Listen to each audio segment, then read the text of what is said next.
Michelle at the Athlete Center. This video is reviewing a quadruped rock back. So it's basically a move where we're starting on all fours and then we are pushing into sort of a child's pose position. So this can be used for shoulder proprioception, low back, hip range of motion, many different things. So we're going to start by sort of grounding our hands to the floor. So pushing through all 10 of our fingertips and knuckles, keeping our first knuckle down. We're going to have a nice long spine. Set ourselves up so our wrists right underneath our shoulders and our knees are right underneath our hips. And then lifting sort of our upper back body to meet our shoulder blades. So we don't have our shoulder blades kind of scrunching or sort of sticking off our body.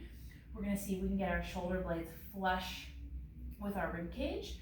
And sort of lifting our face away from the ground as if there's kind of something stinky on the floor in front of us.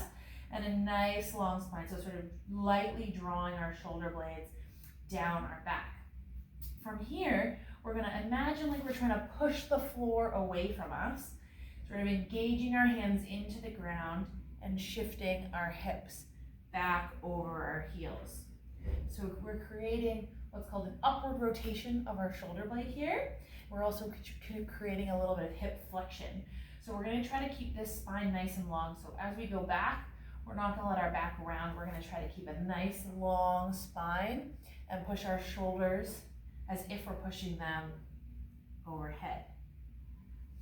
One other point to think about is that neck. So keeping that sort of face lifting away from the ground and not letting our neck scrunch as we get to here. So not dropping here or here or here, but keeping nice amount of space around your neck and shoulders.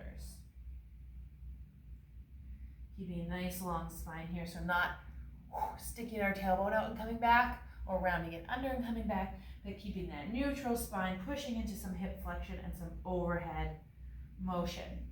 Now if we want to get a little bit deeper into the range, we can move our hands a little bit more forward and then pushing our hands into the floor and creating that upward rotation with our shoulder blade and a nice long spine with our hips going into sort of a hinging flexion pattern. And this can be called quadruped rock backs.